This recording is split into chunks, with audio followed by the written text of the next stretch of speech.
تو سفر کے مہینے میں اپنی مرضی کرنا یہ ہے وہ ہے، ان تمام باتوں کا اسلام سے کوئی تعلق نہیں ہے، کوئی تعلق نہیں ہے۔ شادی بیاہ کے موقع پر ہماری بہت ساری رسمیں ہیں، اور ایک رسم یہ بھی ہمارے معاشرے میں، دلہن کو جب رخصت کرتے ہیں تو اس کے سر پہ قرآن کا سایہ ماں، خالہ، چچی، تائی، پھوپھی لاتی ہے۔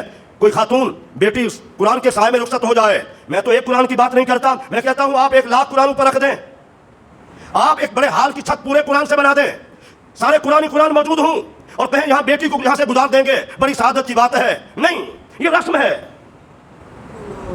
اس رسم کا دین سے کوئی تعلق نہیں ہے۔ اس چچی، تائی، خالہ، پھوپھی کو تو پتہ نہیں وضو ہے کہ نہیں، وہ تو قرآن اٹھا کے رسم پوری کر رہی ہے۔ ہاں، اسلام میں یہ ہے، اسلام میں یہ ہے کیا کہ اس کے دل میں صورتیں ڈالو، قرآن پڑھاؤ۔ حضور نے واضح فرمایا اپنی بیٹیوں کو سورہ نور کی تعلیم دو۔ اتنا عورت کے لیے احکامات ہیں، عورت بولے تو کس انداز سے بولے، چلے تو کس انداز سے چلے، زیور پہنے تو کس انداز سے پہنے، اس کا لباس کیسا ہونا چاہیے، اس کی نظر کیسے ہونی چاہیے، تمام تر اخلاقیات کا درس سورہ نور میں اللہ کریم نے اپنی خواتین بندیوں کو دیا ہے۔ ہم وہ پڑھتے نہیں ہیں، بس صرف ایک بات ہمیں یاد رہ گئی ہے، اس اپنی دلہن کو قرآن کے سائے میں لے چلیں۔ یہ رسم ہے، رسم چھوڑنے کے لیے ہم تیار نہیں ہیں۔ کتنے لوگ ہیں، ان کے بابے ہیں جو صحیح بابے ہیں، جو کامل لوگ ہیں، جو اولیاء کاملین ہیں، ان کے پاؤں کی مٹی میری آنکھوں کا سرما، جو صحیح کاملین لوگ ہیں، جو ہمارے معاشرے میں شریعت کے مطابق کردار نہیں ہے، اخلاق نہیں ہے، صورت نہیں ہے، سیرت نہیں ہے، وہ کچھ بھی نہیں ہے، ان کی کوئی حیثیت نہیں ہے۔ میں برملا کہتا ہوں، علماء نے کہا ہے ولایت کے لیے شرط کیا ہے، من سلک طریق المصطفیٰ، ولی وہی ہوتا ہے جو حضور کے طریقے پہ چلے۔ کتنے لوگوں کو کہا جناب یہ بات غلط ہے، تو فوراً جواب کیا ملا، ساڑھے پیروں کا کام ایسی انہوں نے اس طرح کی تو وہ بھی غلط ہے، ساڑھے دادا پیروں کا طریقہ یہ تھا، کیا وہ غلط تھے؟ ہمیں یہ جواب ملتا ہے، ہم کہتے ہیں بھائی ہم کسی کے دادے کی اہمیت کچھ نہیں ہے، دادے کی اہمیت تب ہے جب دادے کا تعلق حضور کے دین کے ساتھ ہو، دادے کی زندگی حضور کی شریعت کے مطابق گزری ہو، پھر تو ہے اس کی اہمیت۔ اگر دادے کا دین سے بھی تعلق نہیں ہے، بڑی گدی کیوں نہ ہو، کیا آپ شاہ محمود قریشی کو آپ کہیں گے یہ کامل آدمی ہے؟ وہ بھی تو سجادہ نشین ہے گدی کا۔ مجھے آپ سمجھائیں نا، اتنا بڑی مزار ہے، اتنا بڑی گدی ہے، اور یہ ہے سجادہ نشین جس کا کردار ہی کوئی نہیں ہے، جس کا اخلاق ہی کوئی نہیں ہے۔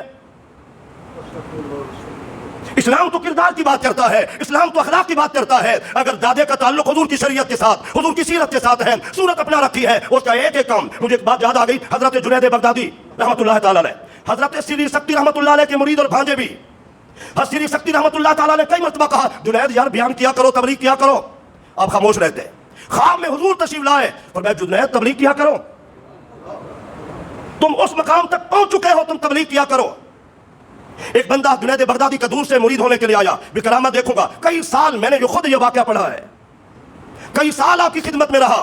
وہ جانے لگا تو آپ نے اسے بلایا، بھائی تم آئے تھے، کتنا عرصہ رہے، وقت گزار دیا، کوئی بات نہیں کی؟ کہا حضرت میں نے آپ کا بڑا چرچا شہرا سنا تھا، لیکن اتنا عرصہ رہا میں نے آپ کی کرامت نہیں دیکھی، ذرا غور سے سنو میرے بھائیو، یہ حضور کے منبر سے آپ کو پیغام دیا جا رہا ہے، یہ رسمی پیغام نہیں، یہ حقیقی پیغام ہے، آپ ذرا اس بات پہ غور کریں۔ جب وہ بات کر چکا، کئی سال رہا، میں نے کوئی کرامت نہیں دیکھی، یہ ہے وہ ہے، تو آپ نے ارشاد فرمایا اچھا یہ بتا کہ تو نے اتنے سال میرے پاس زندگی گزاری ہے، کیا یہ بتا کہ میرا کوئی عمل کسی دن حضور کی شریعت کے مخالف بھی تو نے دیکھا؟ میرا کوئی عمل، میرا کوئی طریقہ حضور کی شریعت کے مخالف بھی تو نے دیکھا ہے؟ عرض کی میں نے تو کبھی نہیں دیکھا۔ فرمایا شریعت پہ چلنا سب سے بڑی کرامت تو یہی ہے۔ ہم نے سمجھ رکھا ہے جس نے 1 روپے کے 2 بنا دیے، جس نے 2 نمبر کام کر لیا، مرید کو دکھا دیا ایسے ایسے ہو گیا، وہ پیر ہے۔ نہیں میرے بھائیو، اللہ کی قسم، جس خالق نے مجھے آپ کو پیدا کیا ہے، اس رب العزت کی ذات کی عظمت کی قسم ہے، پیر اصل میں وہی ہے جو حضور کی شریعت کے مطابق زندگی گزارے۔ پھر جو رسم و رواج کو اہمیت دینا، جی یہ میرے باپ دادا کا طریقہ چلا رہا ہے، یہ بڑوں کا طریقہ چلا رہا ہے، یاد رکھنا بڑوں کے طریقہ اگر قرآن و سنت سے ٹکرائے گا اس کی کوئی حیثیت نہیں ہے۔ ہماری کوئی رسم و رواج، کوئی طریقہ، وہ مولانا صاحب ہوں، پیر صاحب ہوں، آپ ہوں، حاکم وقت ہوں، اگر اس کا طریقہ قرآن و سنت کے مخالف ہے پھر اس کی کوئی حیثیت نہیں، وہ ہے ردی کی ٹوکری کے لائق، وہ ہے ردی کی ٹوکری کے لائق۔ سیدنا عمر بن خطاب رضی اللہ تعالی عنہ نے ایک فیصلہ کیا، ایک صحابی کھڑا ہوا، امیر المومنین حضور کی حدیث میں تو میں نے ایسے ایسے، حضور کا ارشاد گرامی تو یہ ہے اور آپ فیصلہ ایسے کر رہے ہیں۔ حضرت عمر بن خطاب کی گردن جھک گئی۔ آج مرید کو سمجھاؤ اس کی گردن نہیں جھکتی، مزید چوڑا ہوتا ہے، وہ ہمارے اوپر روب جمانا چاہتا ہے۔ حضرت عمر بن خطاب کی گردن جھک گئی اور فرمایا اے میرے ساتھی، اگر حضور کے ارشاد گرامی ہے تو پھر عمر کی کیا حیثیت ہے؟ عمر کی کیا حیثیت ہے؟ جب قرآن و سنت کی بات آ گئی پھر ہماری رسم کا کوئی اس کی حیثیت نہیں ہے۔ صحیح بات دیکھیں، چلو یہاں میں ایک اور واقعہ کر دیتا ہوں۔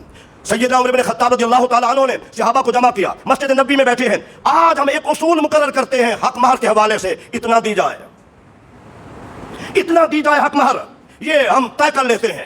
مدینہ طیبہ میں ایک بوڑھی خاتون کو پتہ چلا کہ امیر المومنین اور صحابہ کرام یہ مشورہ کر رہے ہیں حق مہر کے حوالے سے۔ آپ تشریف لے گئے، بوڑھی خاتون، دیکھو قرآن و سنت کے مقابلے میں حضرت عمر بن خطاب کی بات سنا رہا ہوں، اور ہم کہیں ساڑھے وڈیاں دا، ساڑھے دادے پر دادے کا یہ عمل ہے، یہ دین نہیں ہے تو کیا ہے؟ آپ ذرا غور کریں، عورت ہے، مرد بھی نہیں ہے، صرف ایک خاتون گئی ہے۔ یہاں کئی صحابہ جلیل القدر بیٹھے ہوئے ہیں، امیر المومنین تشریف فرما ہے، وہ حاضر خدمت ہوئی، سلام دعا کے بعد آپ نے پوچھا کیسے آنا ہوا؟ اس نے کہا مجھے پتا چلا ہے کہ آپ حق مہر مقرر کر رہے ہیں، میں اس لیے حاضر ہوئی۔ ہاں، اس نے کہا امیر المومنین، جب اللہ اس کے رسول نے مقرر نہیں کیا اور یہ فرمایا ہے وَآتُوهُنَّ أُجُورَهُنَّ نِحْلًا، اپنی بیویوں کو حق مہر خوشی سے دو، امیر المومنین پھر آپ کیوں ایسا کر رہے ہیں؟